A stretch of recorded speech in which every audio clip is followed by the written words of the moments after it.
Assalamu alaikum warahmatullahi ta'ala wabarakatuhu jama'a masu kallon mu da sauraron mu yau ma dai ni ne naku Kabiru Ibrahim. Jama'a masu kallon mu sauraron mu yau ma dai a cikin wannan bidiyon na zo muku da wani labari mai ban nishaɗi. Kai ba ma nishaɗin kawai ba, wannan labarin da zan ba ku akwai darasi a cikinsa. Labari ne labarin wani miji da matarsa.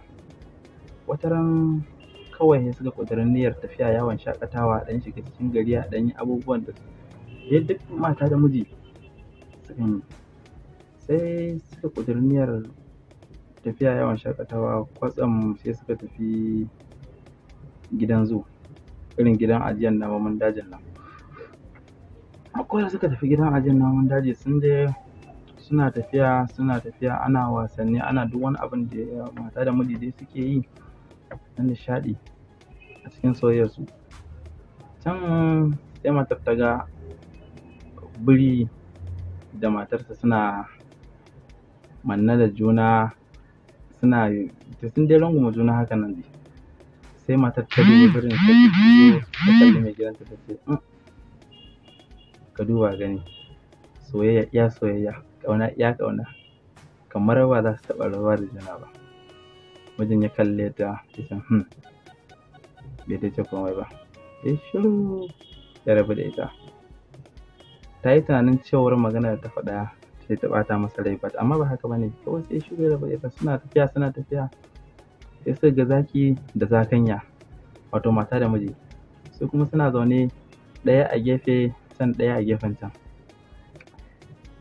kamar ba mata da miji ba, kamar ba ƙaunar juna.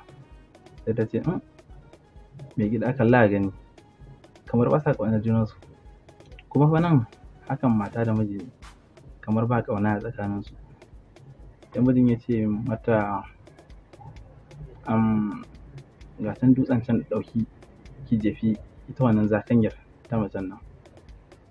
Kamar dai ba za ta yi ba sai ce ba gani nan ba, ɗauki ki jefe ta, akwai abin da nake son nuna miki. Sai ta ɗauki dutse sai ta wulla ma wannan zakanyar ta mace. Kafin dutsen ya kai kanta sai wannan zakin namiji sai ya tsalle ya yi gunji ya nufi wannan dutsen. Kafin dutsen ya kai zuwa ga wannan zakanyar sai zakin ya tare wannan dutsen, shi ya same shi bai samu zakanyar ba. Sai ta yi mamaki ta ce amma kuma kamar ba sa ƙaunar junansu. Sai ta to akwai abin da nake son sake nuna miki kuma hallau, ɗauki wannan dutsen, wani dutsen mu koma ki je ki jefi biranyar nan ta mace. Ta ɗauki dutse suna tafiya suka kai wajen wannan biranyar ta mace. Wadda suka kai gare ta sai ya ce ta jefe ta. Da ta jefa dutsen, kafin dutsen ya ƙarasa wajen wannan biranya, kawai sai shi namijin birin sai ya wuf ya ƙara ya tsalle sai ya ɗare saman bishiya. Sai tsalle ya ɗare saman bishiya. Sai matar sai mai gida ka ji ikon Allah, kaga ya tafi ya bata dutsen ya same ta. Sai ce to haka take, haka rayuwa take. Labarin kamar akwai nishaɗi a cikinsa, amma darasin da ke cikinsa ya fi yawa. Darasin ku shine kar ku taɓa yadda da ƙyalƙyal ɗin da kuke ganin ana nuna muku na soyayya a zahiri. A nawa tunanin baɗininsa akwai soyayyar da ba za ku taɓa ganin an fito ana nuna muku ita practical kamar yadda wasu ke nunawa, especially yanzu social media. Sai ga ana mijina matata da sauransu da bidiyo a ɗaura a social media ana biɗala da sauransu, abubuwan da dai ba su dace ba. Amma akwai mutumin da tun da kake ba ku taɓa ganin matarsa ba garin ku ɗaya, soyayyar da yake da matarsa ta fita wa'annan mutanen da kake ganin ko da suna bidiyo suna burge ka. To jama'a mai hatara, na bar ku lafiya, ni ne naku Kabiru Ibrahim.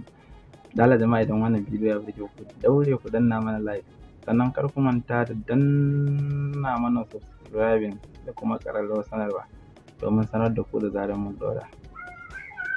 Idan ta kama ma ku haɗa mana da sharing. Mun gode daga naku masoyinku mai ƙaunar ku mai son farin cikin ku Kabiru Ibrahim. Bisalam, na bar ku lafiya.